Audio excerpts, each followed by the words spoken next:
Hello, good evening everyone. I'm going to kick off the speech because there's more to come obviously, but and I'm hoping that Rob is going to do most of the thank yous in his speech. But while I'm up here, I just want to say how amazing it is to have you all here today. And on behalf of my husband and me,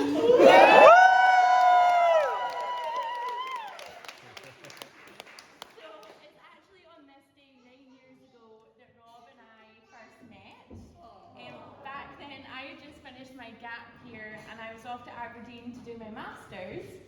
I remember telling myself that 2015 was going to be my year. I was going to embrace a mature student life, give my studies my all, and most importantly, not be distracted by boys. But, as fate would have it, soon after arriving at my house of residence, my flatmate and I decided to go and introduce ourselves to our neighbours. And the first flat we visited was directly downstairs, and it was Rob who answered the door. My immediate thought was, oh no. I think Mairi actually said, oh my god. Definitely wasn't no, but there's kids here.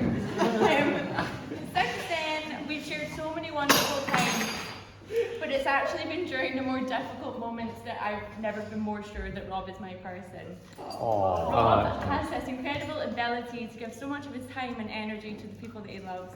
No ask is too much, no problem is unsolvable, and he really is the best person to have in your corner, and I feel so lucky to be calling him like this.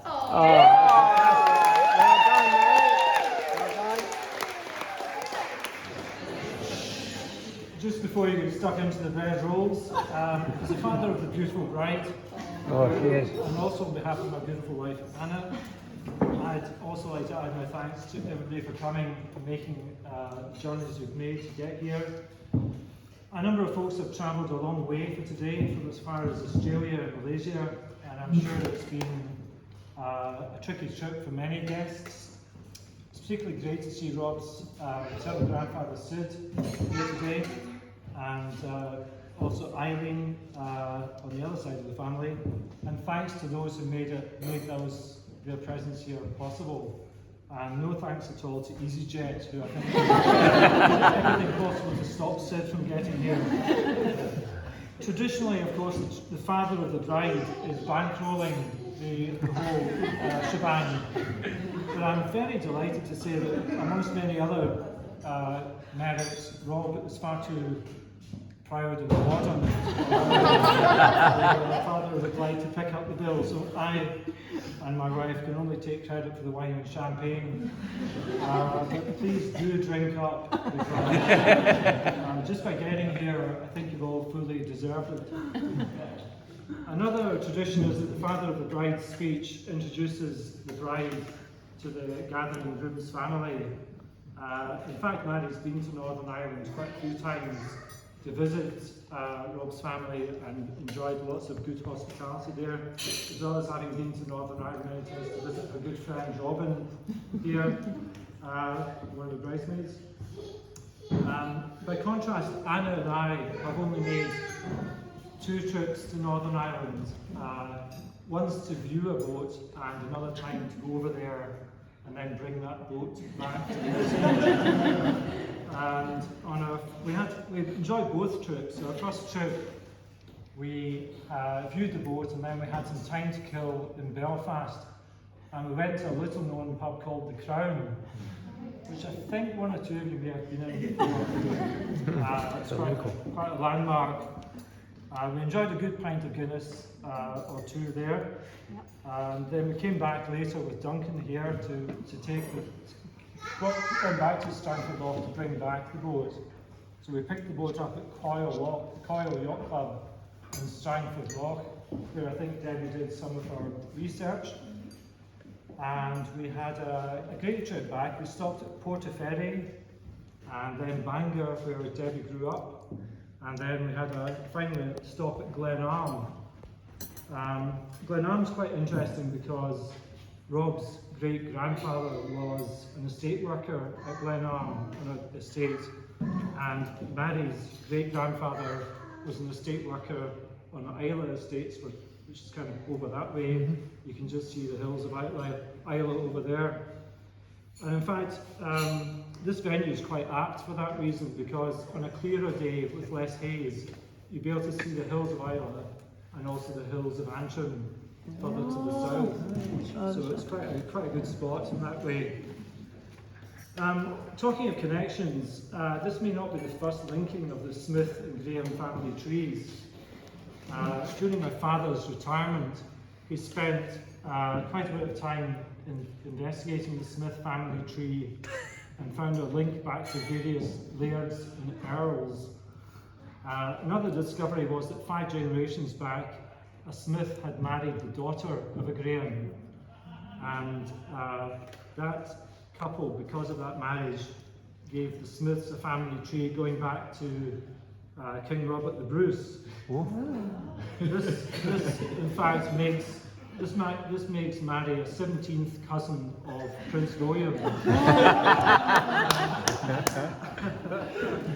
By way of the line that passes through the Queen Mother, and surprisingly also a 21st cousin of Prince William by way of the line that passes from Bruce down through Lady Queen of Scots and Queen Victoria, which all of you have heard of. So the Smiths have something to be thankful to the Grahams for. There were a couple more Grahams in the family tree, and we may have to investigate these intricate links further if there are any 6-fingered children.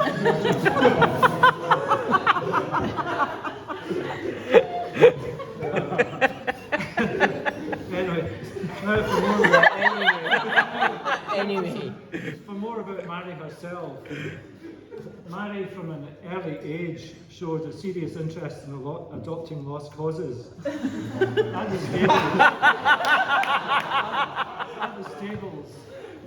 the stables, she tended to develop a soft spot for the most useless ponies who couldn't jump, couldn't canter, just a complete waste of space. And at home, she had a similar streak of favouring hopeless cats and other just rubbish things. Unfortunately, this habit of adopting lost causes and hopeless cases was evident when she started dating as well. As a parent, I was frustrated I couldn't also take these hopeless lost causes to the vet.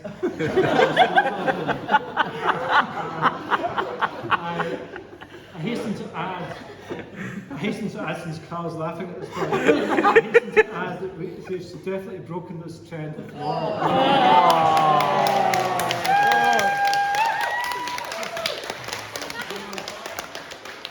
Who is a great credit to Ian and Debbie, and Anna and I couldn't be happier that the two of them have committed to life together. Actually, we were a bit slow to realise that they were an item when Mary casually mentioned that some lad was going out of his way on a trip back to Aberdeen to pick her up from Glasgow. And since that first year at Aberdeen, we've been delighted to see how they've managed to make the relationship work when they're looking for jobs after graduation. With Rob working in Windsor and Mary living in Greenwich, it wasn't always easy. And it's tricky for a couple that are both building careers to find job locations that are compatible, and they've done very well to make it work. Talking of jobs, Mary, when she was applying for graduate jobs, had done over 100 applications, basically for any job that had the word graduate and engineering in the title. And at last an interview came up, this time with the Environment Agency.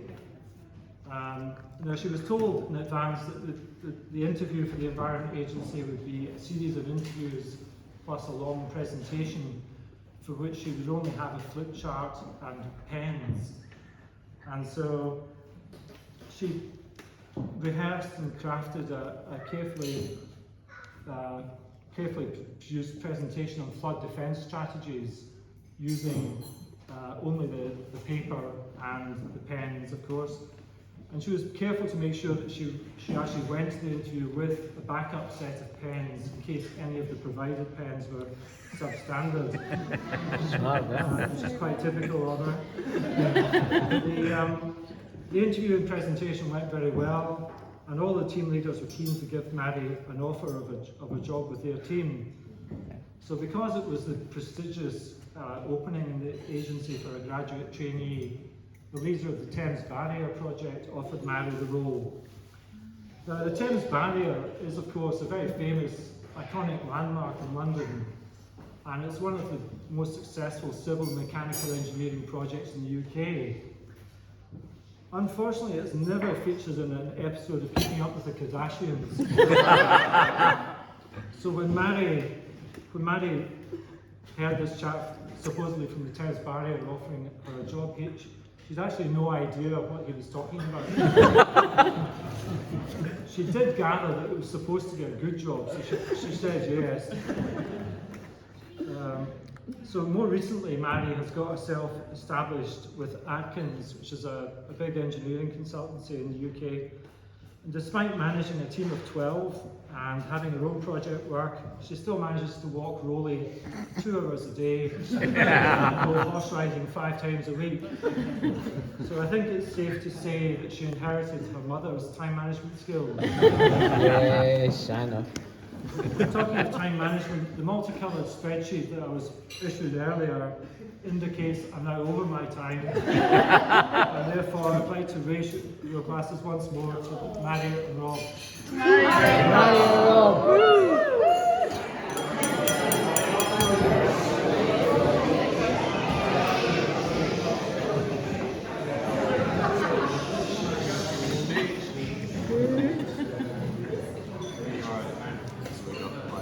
Can you hear me at the back? Have you all got drinks? Yes. A few toasts. Not at the back. Hello everyone, I hope you're having a great evening.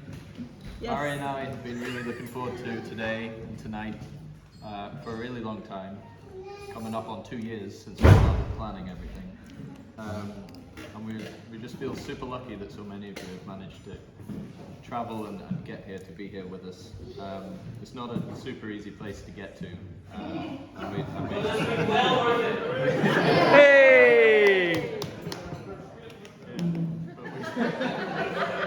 But we really appreciate the effort. So I'd like to start with a massive thank you from both of us to all of you, but also to those that couldn't get here tonight, including Mary's grandparents, Peggy on Mary's dad's side, and Sarah and Brian on Mary's mum's side. So thank you to all of you. And Thank you. First up.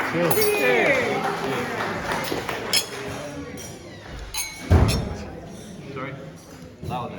I'm being told louder. Is that better? Okay. The West Coast is really special to us, and we've enjoyed, and I've survived sailing with Mary's family here over the years. One of the first times that I had on the boat with Malcolm and Anna and Duncan and Mary, we were anchored up on an island called Colonsea, which is just the other side of Jura over there. And I spent 12 hours horrendously seasick through the night. Genuinely the worst night of my life. And what made it worse was they were all fast asleep. Completely used to it. And I was just like on the deck, you know, watching the sun go down and then come up. Just thinking, is this what these people do for fun? I'm not going to make it here. Yeah. So it's great to be back. On dry land. On dry land, yeah, exactly. For what is the best day of my life.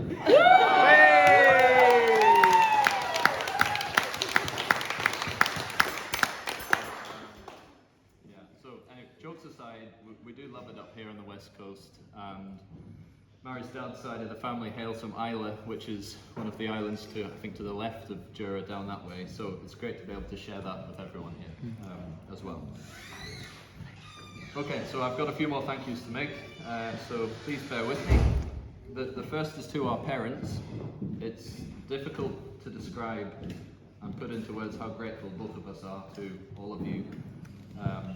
To Anna and Malcolm, from myself, thank you for welcoming me into your family, for helping us out when we made the move north from Windsor, and for saying yes when I asked if Mairi could marry me.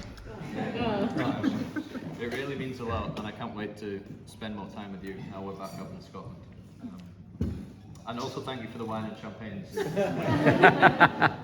which Malcolm mentioned.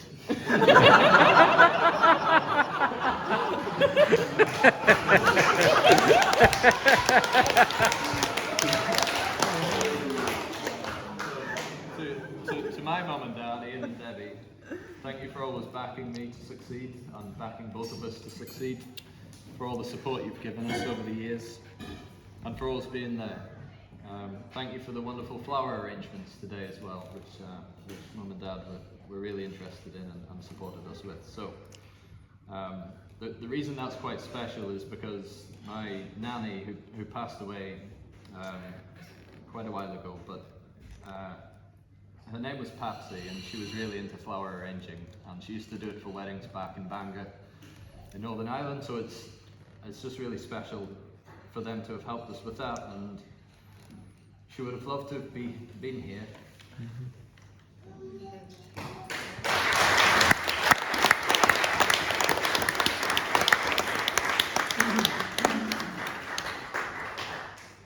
And to have met Mario, which she never did, but she would have loved you.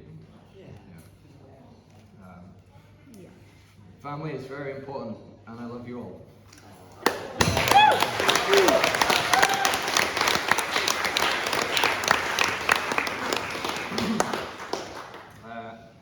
To our brothers and friends, thanks for all the laughs and for the help today. A special shout out to the bridesmaids.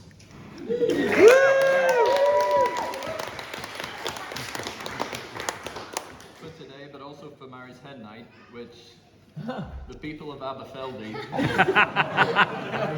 if people know Aberfeldy, it's quite a sleepy place, but they're still recovering from the weekend that Mary and the girls had there. She came back from that time and said it was the best weekend of her entire life. So I'm not sure if today will top it. I'm sure it is. In complete difference to the stag do, which was no less memorable, so thank you to Callum and the boys for sorting that out.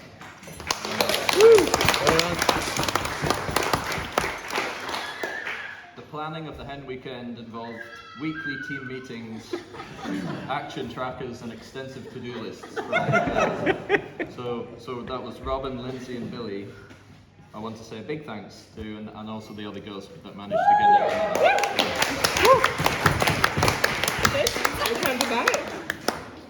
Oh, yeah. And then, sorry, I'm going to repeat myself, but another thank you to the bridesmaids for setting all of this stuff up in the background kind of last night and this morning, and for the teams at Korea, so Kate's over there and there's a few others around that have really helped with today, so I think it's come off pretty well, so.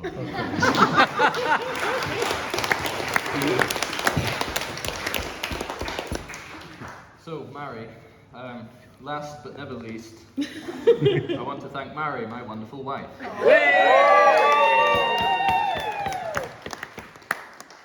As you might expect, Mary has planned every detail of today down to a T, and she's really nailed it. The only thing Mary hasn't organised is my speech, but hopefully I'm doing okay. To be honest, I have so much more than just today to thank Mary for. She's the smartest, kindest, most fiery girl I've ever met. She keeps me on my toes, and I'm lucky to have you in my life. We've taken on a lot together, including finishing our master's degrees in Aberdeen about 9 years ago, 10 house moves since, including down to London and Windsor and back, 5 jobs, 2 charter ships, 1 dog, and there's no one I would have rather done it with.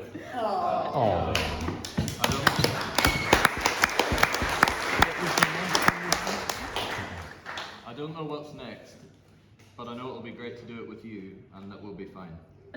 I think we've got something good going on. Oh, yes.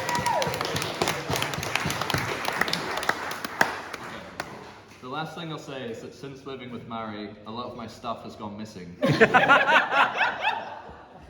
When Mairi takes a notion to reorganize the house and all of our belongings, which is quite frequently, she says that things need to be beautiful or useful to be kept and stay in her life.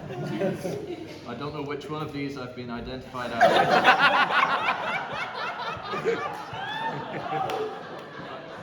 But I'm definitely glad to be here. So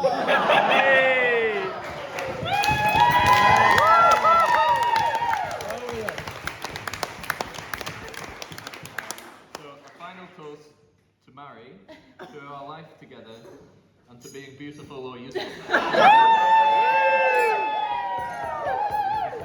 Beautiful or useful?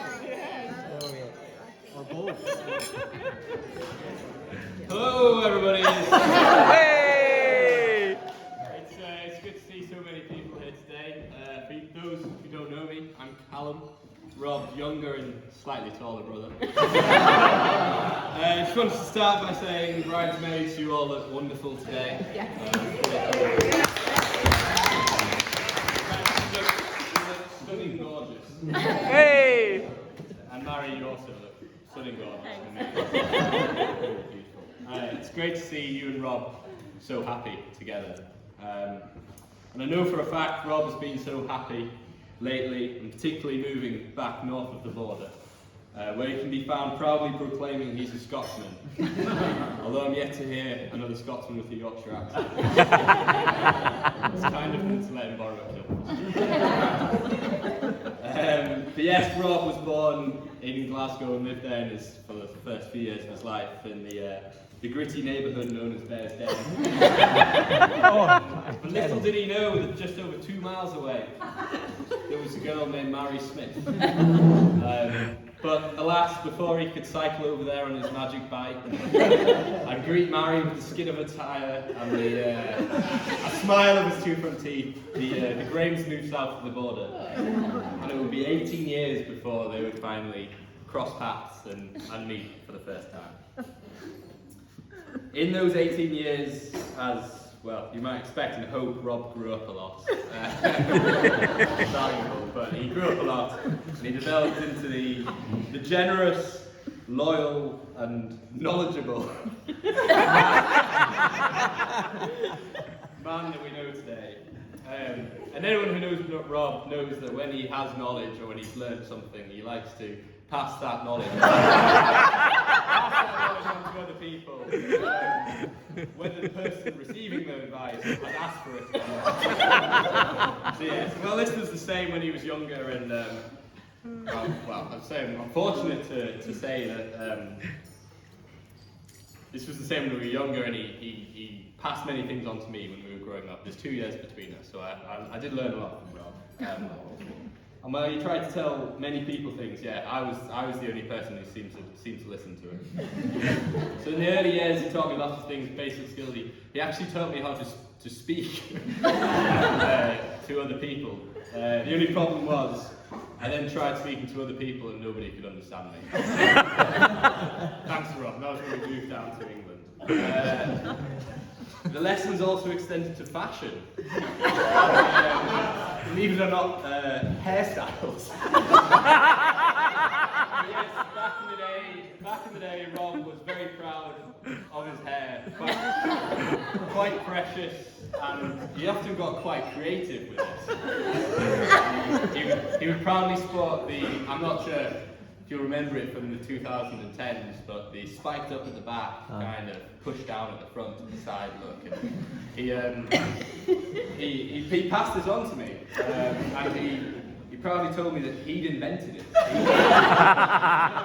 invented this hairstyle. I thought, oh, this cool brother of mine. I would go to school and tell my friends, you know, my brother today, he's invented this. I never understood why they laughed. So the lessons continued into early adulthood, and he taught me the beers in the bush trick. So this involved hiding illicit beers in the hedge prior to a party or a shindig. And And then you would then pick the beers up later in the evening after you'd passed the compulsory bag check for 2 beers. You'd then fill your bag with the beers that you'd hidden in the hedge earlier in the day. But he never told me not to do it when Dad was planning to cut the hedges. So yeah, that Saturday evening, Dad had two very willing volunteers to rake up the that was good. But yeah, as you might have noticed, and as I realised when I was putting this together, most of the stories involving the two of us, I ended up being the butt of the joke. I ended up being the one embarrassed and not Rob. But I think that's a good sign that he's done his job as being an older brother. Well, he's done a good job. And Well done. yeah.